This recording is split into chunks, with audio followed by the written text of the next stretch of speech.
Hello बच्चों, कैसे हैं आप सब? कैसे चल रही है आपकी पढ़ाई? मैं आज के इस लेक्चर में यानी कि आज आपके लिए एक विशेष चीज लेके आया हूं।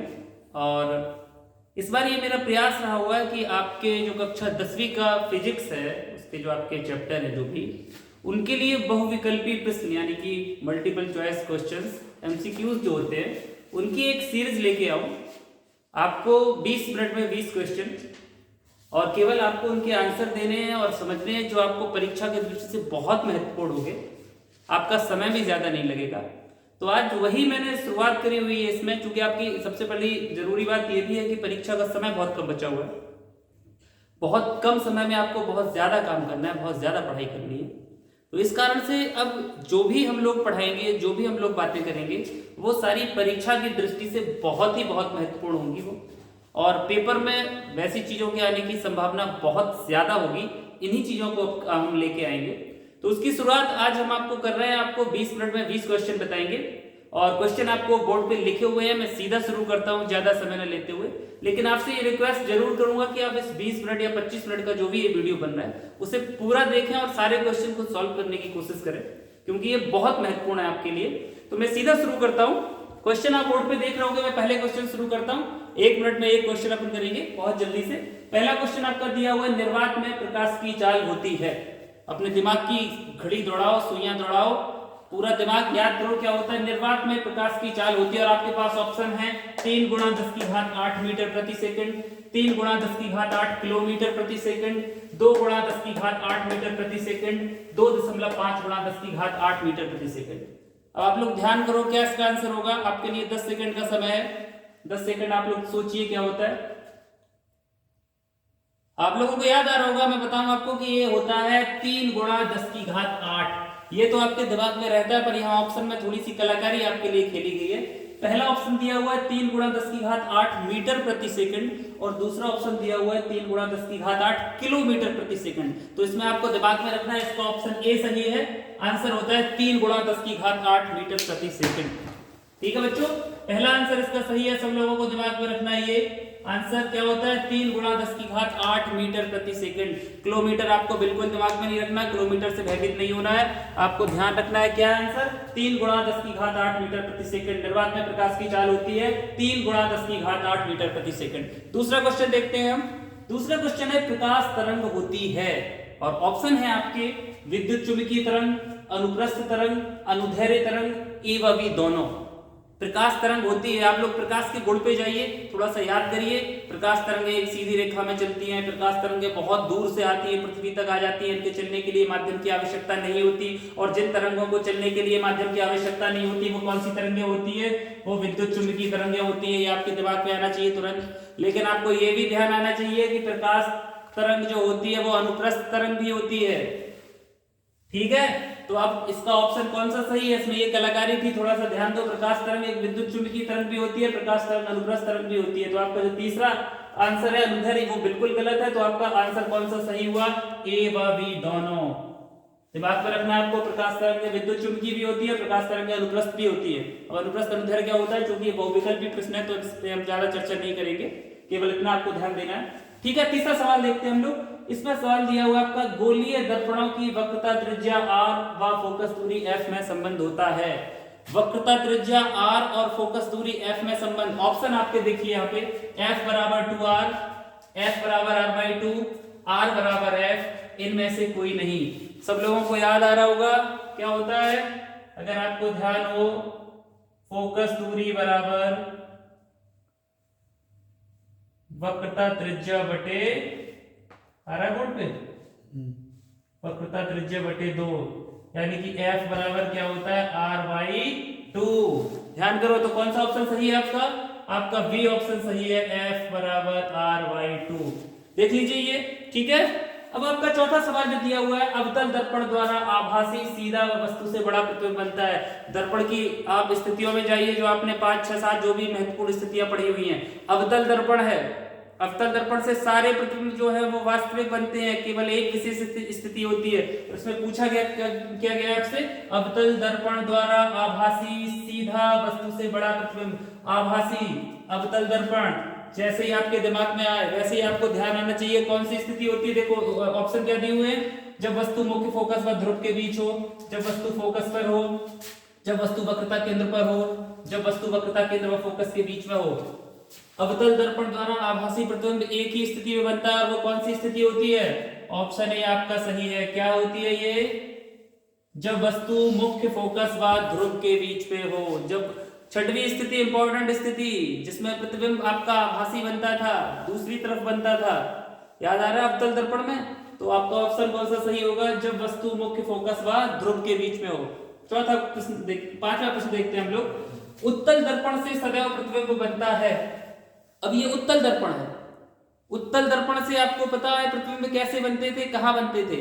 अब आपके ऑप्शन दिए हुए हैं जो इसमें वो देखें आप, वास्तविक छोटा व सीधा, वास्तविक बड़ा व सीधा, आभासी छोटा व सीधा, आभासी बड़ा व उल्टा। तो आप लोगों को तुरंत दिमाग में आना चाहिए कि ये उत्तल दर्पण दिया हुआ है और उत्तल दर्पण से प्रतिबिंब जो होते हैं यहाँ पे बोर्ड पे आप देख रहे हो, उत्तल दर्पण से जो प्रतिबिंब होते हैं वो कहाँ बनते हैं, दर्पण की दूसरी ओर, यानी कि कैसे बनते हैं, आभासी। तो वास्तविक वाले तो आपके गलत हो गए, अब आपको आभासी वाले देखने हैं। तो आभासी छोटा व सीधा, आभासी बड़ा व उल्टा। तो सब लोगों को याद आ रहा होगा कि इसका कौन सा ऑप्शन सही है, पांचवे का आपका सी पार्ट सही है, यानी कि आभासी छोटा व सीधा दर्पण के दूसरी ओर बनता है, आभासी बनता है, हमेशा छोटा बनता है और सीधा बनता है। कौन से दर्पण से, उत्तल दर्पण से। तो आपका सी पार्ट सही है। आपका छठवां सवाल जो है वो है संयुग्मी फोकस संभव है। संयुग्मी फोकस की स्थिति आपने पढ़ी होगी, यहाँ वस्तु रखो तो यहाँ प्रतिबिंब बने, यहाँ वस्तु हो तो यहाँ प्रतिबिंब बने, लेकिन ये किस दर्पण में संभव है, और ऑप्शन आपके दिए हुए केवल अवतल दर्पण में, केवल उत्तल दर्पण में, उत्तल व अवतल दोनों दर्पणों में, इनमें से कोई नहीं। 10 सेकंड का समय है आपके पास, ध्यान कीजिए। और अगर आपको याद आया होगा तो आपका उत्तर क्या सही होता है, केवल अवतल दर्पण में। तो आपका संयुग्मी फोकस केवल कौन से दर्पण में संभव होता है, ये केवल अवतल दर्पण में संभव होता है। तो ये आपके 6 सवाल हुए, ठीक है, पहला, दूसरा, तीसरा, चौथा, पांचवा, छठवा, ठीक ठीक है बच्चों। आगे के क्वेश्चन हम अब देखते हैं। अभी तक हमने 6 क्वेश्चन देख लिए हैं और 6 के बाद 7वां क्वेश्चन जो आपका है वो देखिए आप क्या है। 7वां क्वेश्चन है, समतल दर्पण की फोकस दूरी होती है। समतल दर्पण की फोकस दूरी होती है। थोड़ा सा दिमाग आप 2 सेकंड 5 सेकंड सोचिए क्या होता है और सीधा सा आंसर इसका आप लोगों को याद होगा। शून्य, ऑप्शन आपके दिए हुए शून्य, अनंत, ए व बी दोनों, इनमें से कोई नहीं। तो बहुत सरल है, ये आपके तुरंत दिमाग में आ गया होगा। समतल दर्पण की फोकस दूरी क्या होती है, अनंत होती है। समतल दर्पण की फोकस दूरी क्या होती है, अनंत होती है, ठीक है। 8वां क्वेश्चन क्या है, जिसका परावर्तक पृष्ठ उभरा हुआ होता है वह होता है उत्तल दर्पण, अवतल दर्पण, समतल दर्पण, इनमें से कोई नहीं। क्वेश्चन है आपका, जिसका परावर्तक पृष्ठ उभरा हुआ होता है वह होता है उत्तल दर्पण, अवतल दर्पण, समतल दर्पण, इनमें से कोई नहीं। आप लोगों को आपने पिछला वीडियो हमारा देखा होगा जिसमें हमने आपको उत्तल और अवतल दर्पण की पहचान बताई थी। आपको एक ट्रिक बताई हुई थी कि अगर उभरे हुए तल से परावर्तन हो, ये देखो उभरा हुआ तल, इस पे अगर प्रकाश किरण गिर रही है इस तरीके से, उभरे हुए तल से, ऊ से उभरा और ऊ से उत्तल, तो ट्रिक आप अपने यहाँ पे लगाइए। जिसके वीडियो आपने देखा होगा, नहीं देखा होगा तो प्लेलिस्ट में कहीं वीडियोस में पड़ा होगा, आप देख लेना। तो जिसका परावर्तक पृष्ठ उभरा हुआ होता है, ऊ से उभरा हुआ और यहां से ऊ से उत्तल दर्पण, ये देखिए, ठीक है। तो इसका ऑप्शन 8 का कौन सा हुआ, ए पार्ट सही है, उत्तल दर्पण। 9वां क्वेश्चन है आपका, अवतल दर्पण में वक्रता केंद्र पर स्थित वस्तु का प्रतिबिंब कहां बनता है। ये तो बहुत सरल क्वेश्चन है, आप लोगों को बिल्कुल पता होगा कि वक्रता केंद्र पर स्थित वस्तु का प्रतिबिंब कहां बनता है, वक्रता केंद्र पर ही बनता है, ये आपको पता होगा। तो ऑप्शन आपके दिए थे ध्रुव पर, फोकस पर, वक्रता केंद्र पर, अनंत पर। तो ये आपको ध्यान रखना है, अगर वस्तु वक्रता केंद्र पर स्थित है तो उसका प्रतिबिंब कहां बनता है, उसका प्रतिबिंब वक्रता केंद्र पर ही बनता है। तो इसका सी पार्ट सही होगा। आपका 10वां क्वेश्चन है, दर्पण के किस बिंदु से होकर जाने वाली या की ओर आने वाली प्रकाश किरणें परावर्तन के बाद अपने ही मार्ग पर वापस लौट जाती हैं। ध्यान करिए, दर्पण के किस बिंदु से होकर जाने वाली या की ओर आने वाली प्रकाश किरणें परावर्तन के बाद अपने ही मार्ग पर वापस लौट जाती है। आपके लिए 10 सेकंड का समय है, आप क्वेश्चन देखिए और फिर आपके ऑप्शन देखिए। पहला ध्रुव, दूसरा फोकस, तीसरा प्रकाशिक केंद्र और चौथा वक्रता केंद्र। ध्यान करिए आप, 10 सेकंड का समय है, थोड़ा सा आप देखिए अपने मन से, इसका आंसर खुद करिए।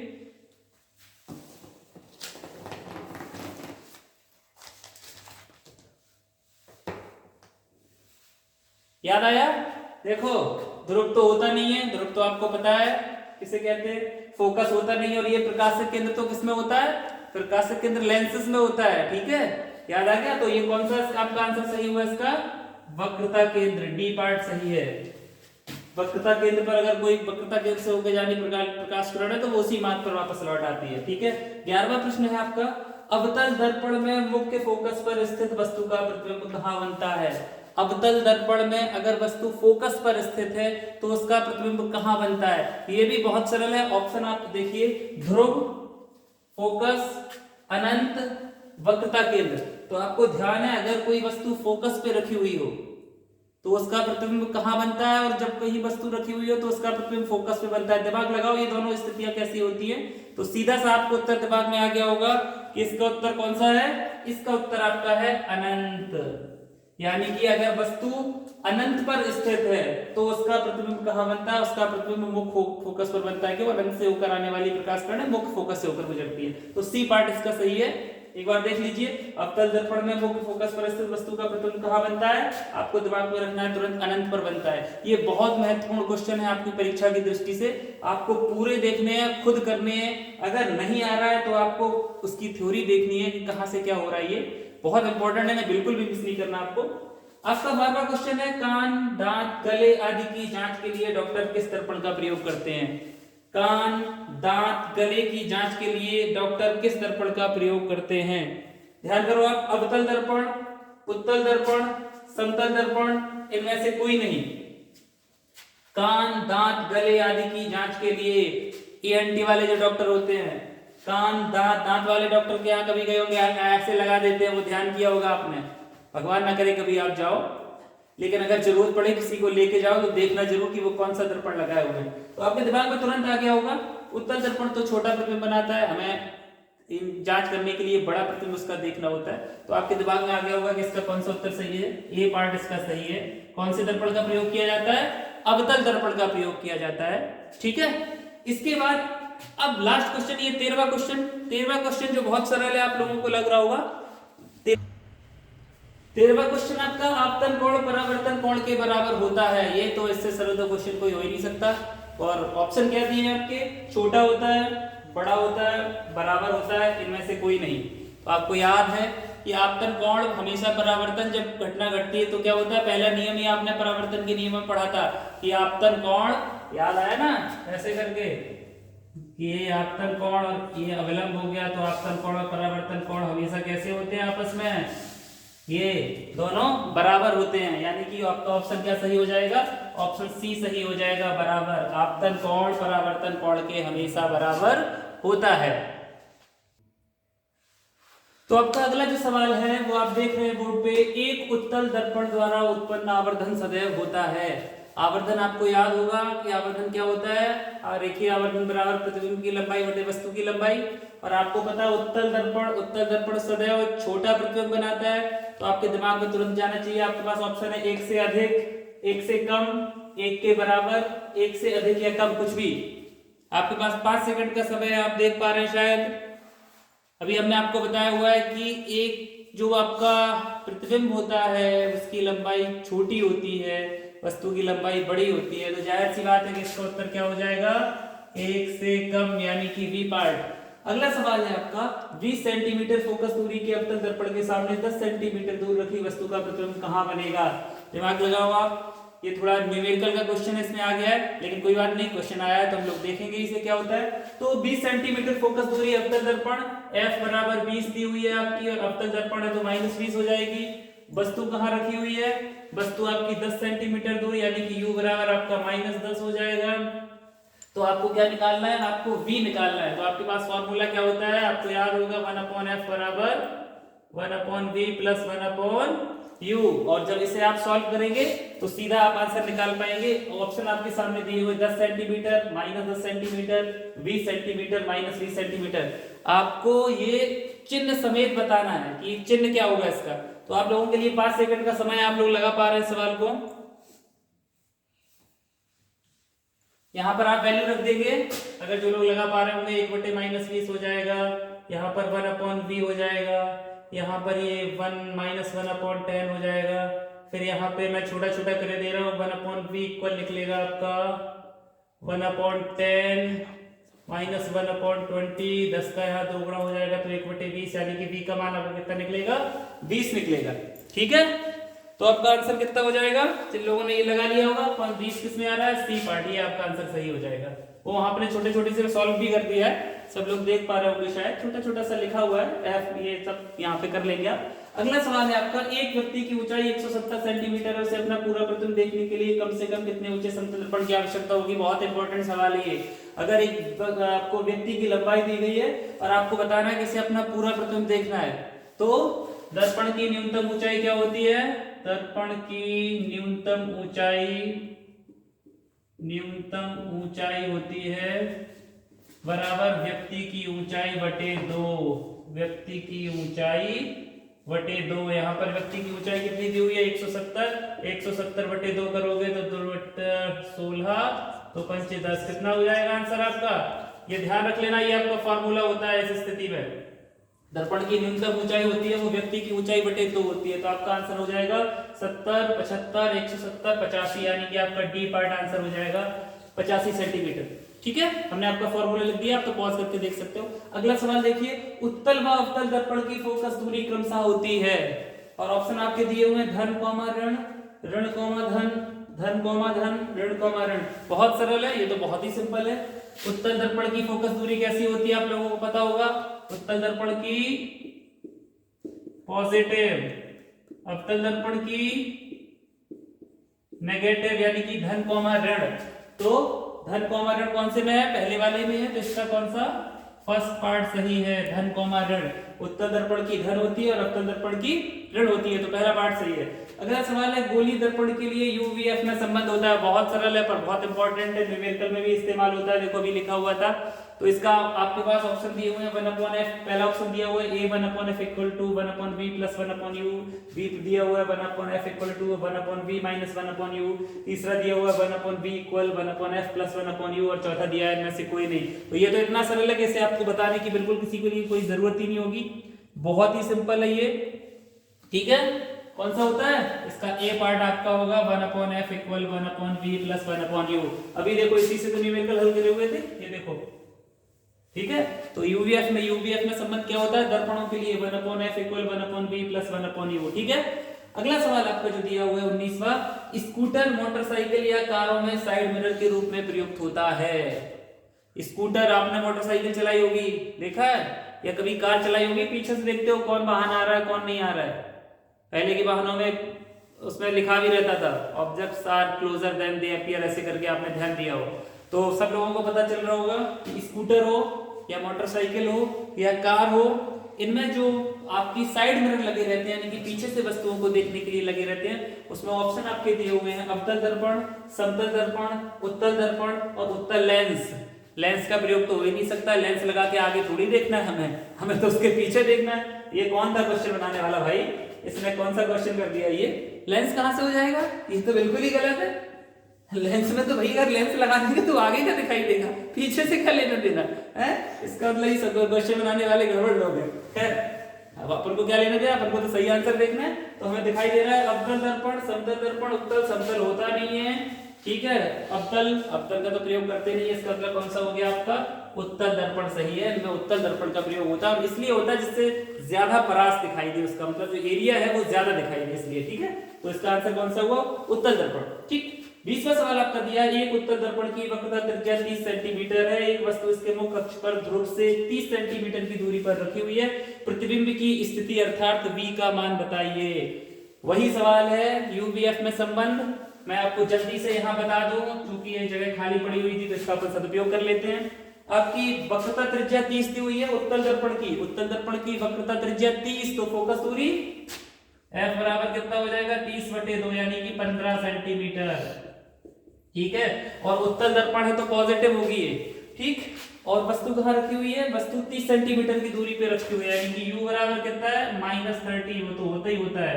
तो सीधा फार्मूला लगा दो 1/f बराबर 1/v प्लस 1/u होता है दर्पण के लिए। तो आपका 1/15 यहाँ पे देखना आप लोग थोड़ा सा बराबर 1/v और ये हो जाएगा प्लस 1/-30, ठीक है। और ये -30 सिर्फ प्लस हो जाएगा आपका, तो ये हो जाएगा 1/v इक्वल 1/15 प्लस 1/30। इसे जरा करो बड़ा, 15 दूनी 30, तो ये लासा आपका 30 आ जाएगा, ऊपर 15 2 प्लस 1 यानी कि 3/30, तो 1/v बराबर 3/30 यानी कि 1/10। तो v बराबर कितना आ जाएगा 10 आ गया, पॉजिटिव आ रहा है, ठीक है। लगा लिया, कोई दिक्कत नहीं है। इसका मतलब क्या पता चल रहा है, उत्तल दर्पण में प्रतिबिंब कहाँ बनेगा, दूसरी तरफ बनेगा दर्पण के। तो हमेशा बनता ही है उत्तल दर्पण में। तो आपका कौन सा सही हो जाएगा, 20 10 -20 -10 चिन्ह समेत रखा हुआ है, तो हम चिन्ह समेत रखेंगे, अपना कितना है v बराबर 10। तो ये इसका आंसर कितना हो गया, v बराबर 10 सेंटीमीटर, ठीक है। अब आपने पूरे सवाल हल कर लिए। यहाँ पे 20 सवाल हमने आपको बताया था, 20 मिनट में 20 सवाल, तो लगभग 20 मिनट ही हो रहे होंगे समय। और आपके 20 सवाल हल हो गए। बहुत इंपॉर्टेंट सवाल है, सब लोगों को ये सवाल लगाने हैं, इसे बिल्कुल भी मिस नहीं करना है, पूरे सवाल देखने हैं, परीक्षा की दृष्टि से बहुत महत्वपूर्ण है। आप ये सारे सवाल लगाइए, और ऐसा मैं सोच रहा हूँ यही सीरीज इस तरीके से कंटिन्यू करी जाए। मैं आपके जो जितने भी फिजिक्स की चीजें हैं उनमें 20-20 सवाल 20 मिनट में लेके आऊंगा। और आप इन सवालों को ध्यान ये देना है कि बहुत मन से और अच्छे से आपने ये सवाल लगाने हैं। आपके पास वीडियो है, पॉज कर सकते हैं आप बीच में, आपको रोक रोक के अच्छे से सवाल लगाने, एक भी सवाल मिस न करके पूरा वीडियो देखना है। मैंने बहुत शॉर्ट बनाया हुआ है, शायद ये 20 या 21 मिनट का 22 मिनट का हुआ होगा। तो आशा करते हैं कि आपको इसमें मजा आया होगा। 20 सवाल 20 मिनट, ये आपकी जो नई सीरीज एक शुरू हुई है हाई स्कूल वालों के लिए खासकर, इसका आप आनंद लेंगे, सवाल लगाएंगे, बोर्ड की परीक्षा की तैयारी आप बहुत अच्छे से करेंगे, अपने कम समय का ज्यादा से ज्यादा सदुपयोग करेंगे। बहुत बहुत धन्यवाद आप सभी का, आप मन लगा के पढ़िए। बहुत बहुत धन्यवाद आपका।